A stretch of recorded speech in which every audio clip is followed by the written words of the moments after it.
हाल ही में असम में एक ऐसी लैंडिंग हुई जिसने इतिहास बना दिया। इसने भारत की एक नई ताकत दुनिया को दिखाई। कहा जा रहा है कि ये पूर्वोत्तर में भारत की रक्षा के लिए एक बहुत बड़ी कामयाबी है। इसी के साथ नॉर्थ ईस्ट को मिली अपनी पहली इमरजेंसी लैंडिंग फैसिलिटी। तो आखिर इन हाईवे रनवे की जरूरत ही क्यों पड़ी? क्या वजह है इसके पीछे? देखिए, जंग के हालात में दुश्मन का पहला निशाना हमारे फिक्स्ड एयरबेस ही होते हैं। अगर वो रनवे तबाह हो गए तो हमारे फाइटर जेट्स उड़ान ही नहीं पाएंगे, मतलब पूरी एयरफोर्स ग्राउंडेड।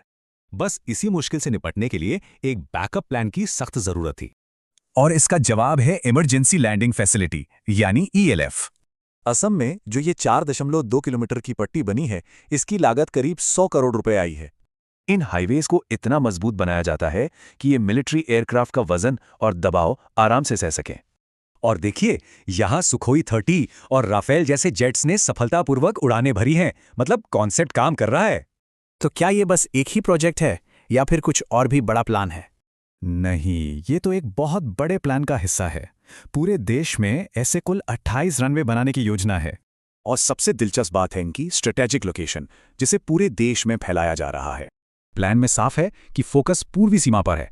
असम और पश्चिम बंगाल को मिलाकर 9 ईएलएफ बनाए जाएंगे।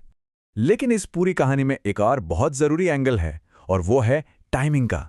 इस टाइमलाइन से पता चलता है कि चीन ने 2014 में ही हाईवे पर जेट्स टेस्ट कर लिए थे। मतलब इस तरह का इंफ्रास्ट्रक्चर बनाने में हम चीन से लगभग 12 साल पीछे चल रहे हैं। चीन के सरकारी मीडिया ने तो 2014 में ही कह दिया था कि हाईवे को वैकल्पिक एयरपोर्ट की तरह इस्तेमाल किया जा सकता है। तो सीधी बात यह है कि ये एक बड़ा और जरूरी कदम है, लेकिन ये एक तरह से कैचअप भी है। तो आखिर में एक सवाल तो उठता ही है कि इस स्ट्रैटेजिक दौड़ में क्या सिर्फ कैचअप करना ही काफी है?